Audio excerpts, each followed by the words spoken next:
Myanmar, also known as Burma, has long been considered one of the most repressive and isolated countries in the world. More recently, though, the nation has moved towards some degree of democracy. Since President Thein Sein took office in March 2011, his government has freed hundreds of political prisoners and eased state control of the economy.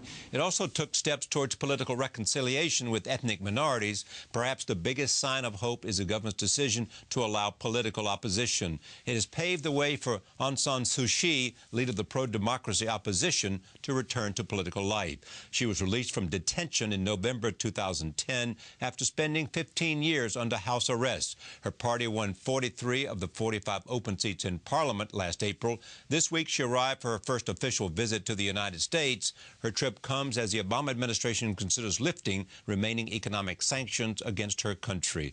On Wednesday, she accepted the Congressional Medal of Honor and met with President Obama for the first time. I spoke with her earlier today at the Plaza Hotel here in New York, and here is that conversation. Thank you for taking time in a very busy schedule to see us. It's a pleasure. I have two simple questions. Where are you in your life at this moment, and where is your country? Well, they're not simple questions at all. They're most difficult questions to answer.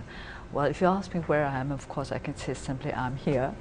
But I think well, my country and we are all at the beginning of the path to democracy. I've often said that this is something that we'll have to construct for ourselves. It's not there smooth and waiting. It's something that we have to build up as we go along. Why do you believe that's true now? Because we have been given a chance to do it. Previously, we were not given the chance even to start building that path. We had been struggling for the opportunity to start out on such a path. And when you talk to the president and you ask him about lifting sanctions, do you believe he will do it? Actually, I talked to the members of Congress about it, and I believe they will do it, because the president clearly understood that. I think the members of the US Congress have Burma's best interests at heart, and the reason why they instituted sanctions is because they believe that it would help Burma to proceed to its democracy. And now that I think most of them understand it's time for sanctions to be lifted, to give us an opportunity to stand on our own feet, I'm sure they will be happy to do it. You are sure that they will do that? I said I'm sure they will be happy to do it. Do you believe they will check in with the government and find out what's the right time to announce it and then announce it? I'm sure the US Congress is quite capable of deciding when the time is right for them. Has it been for you any kind of delicate balance to be able to, on the one hand, express your great passion for democracy, and at the same time, the delicate balance because you have a government in Burma today that seems to be moving that way? I mean, are there tensions for you at all? A delicate balance?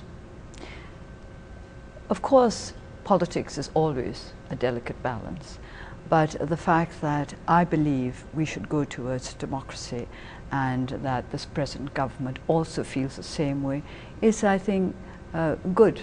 Why are you convinced the government feels that way? Because I think they have discovered that the previous military regime form of government did not really work well. And your impression of the present leadership? I think we have to look at the whole of the government now, not just at the executive. We must look at the executive and we must look at the legislature. I don't mention the judiciary because that's very weak in Burma at the moment, and that's what we're trying to build up. But I think we have to look at both the executive and the legislature, and then we can come to the conclusion how far we are proceeding towards democracy. I can speak more for the legislature because I happen to be in it, and I think it's going in the right direction.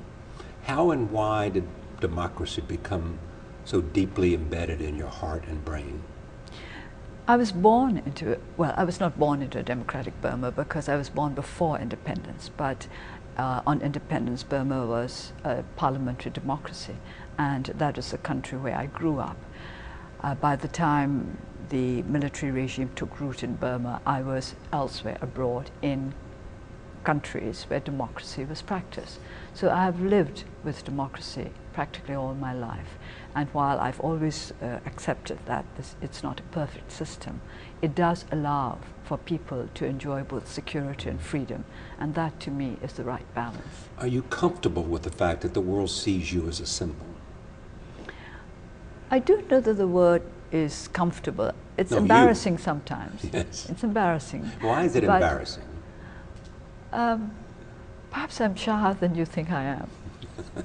Probably so. But I mean, at the same time, does it give you a sense of responsibility? Because the sacrifices you have made to stand for your beliefs have been huge. I have tried to keep my sense of responsibility quite apart from people's opinion of me. If you let people's opinions of yourself, whether favorable or unfavorable, impact on your sense of responsibility, then it's not as firm as it ought to be. But all of us who admire you and all the people who have watched this evolution in Burma, what is it that causes you to be so steadfast in your commitment? I suppose there must be something in my genes, but also there was my upbringing. I've said repeatedly that my mother brought me up to develop a very strong sense of duty. And I can't say that I have never failed in my duties. I can't say that there have not been times when I chose to do what was easier or what I thought When was was more. that? Oh, many times in my life. So for example, when reading a novel instead of studying for the exams and so on. I mean, and many times. You will not be judged critically for that. Well, I think I have chosen my own personal inclinations above my duties for short periods of time. But always I knew, I was aware of what I was doing when I was doing it. So I would return to my duties, as it were. Was religion a significant factor? Religion is a significant factor in my life, I suppose in the life of all who believe in any particular religion. In moments that you were weak and wondered if you could go on?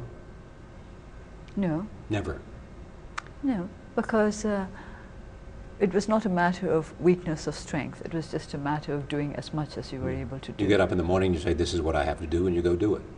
Well, I have a very strict timetable, and that helps. You get up in the morning, you know exactly what you have to do, and so you go ahead. Yeah. And so what's the most important thing for you to do now? I have a number of different responsibilities. I have my duties as leader of my party, Yes.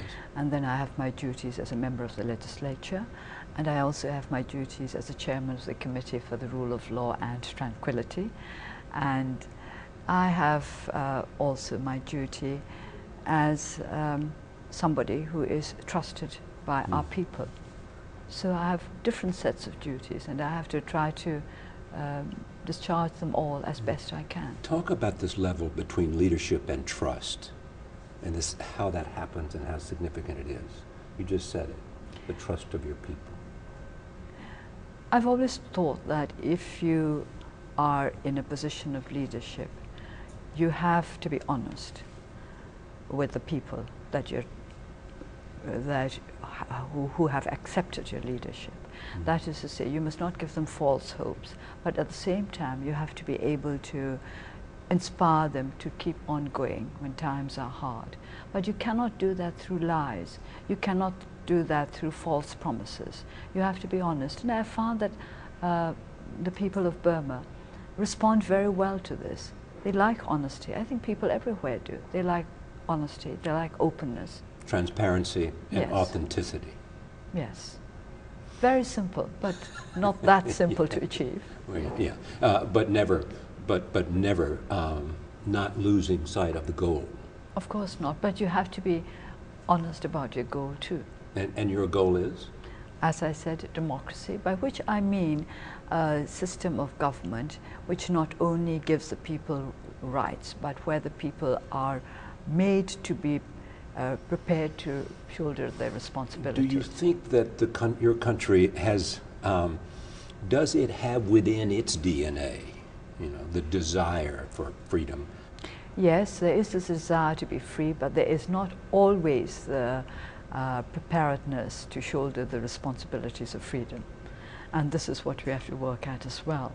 I've always said that it's a cultural weakness of our society that makes it that we're not used to negotiated compromise.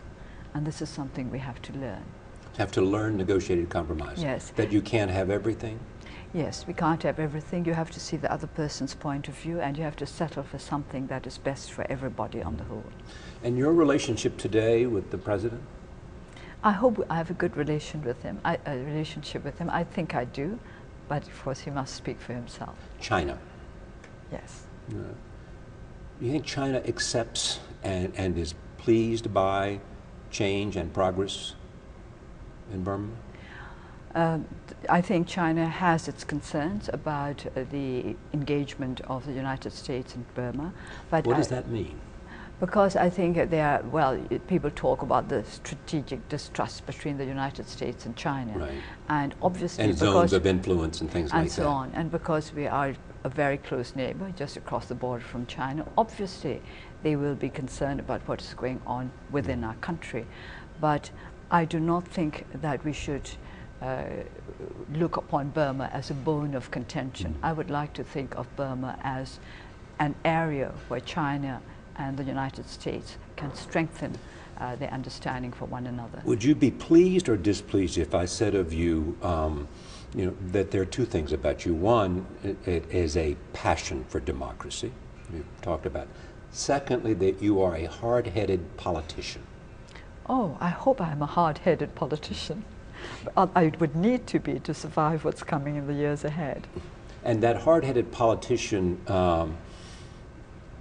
sees the role of Burma today in the world as what? We are in a very unique position. We're between China, we're between India, we're on the edge of South Asia and Southeast Asia. And therefore you can And therefore we can be a country which is a success story for everybody all around. And you're here in New York, one of the capitals of capitalism. And I assume that part of the message of is come to Burma, invest in Burma, you know, believe in Burma. We are now on a path of openness, transparency. I don't think this is my main message. I want investment in Burma, but in the right way. I'm not just saying invest in Burma. What I'm saying is invest in Burma in the right way. What's the right way? The right way is what I call democracy-friendly, human rights-friendly investment. And if you ask me for that, it has to begin with transparency. We want to know what kind of people are investing in Burma and for what reason and how. Whether in the long run it will be as beneficial for our people as for the investors themselves. Of course, they must benefit from the situation. How is the cause of human rights today in your judgment, and where is it at its weakest? The cause of human rights will have to be supported for a long time. I don't think there will ever come a time when we can say that human rights are what they ought to be everywhere all over the world. I think there will always be areas where human rights trips up, even in working democracies. How important is the idea that a world understands the plight of people and the fact that they know the world hears their voice, to giving them both the strength and the opportunity to achieve their own goals? Understanding is the basis of a good human relationship. So if we want a good relationship with the world, our country or other countries, then we have to build up understanding. But it doesn't happen just by sitting and wishing for it. We have to work towards it. Thank you very much, and much success as you go to see the Secretary General of the United Nations. Thank you. Thank you.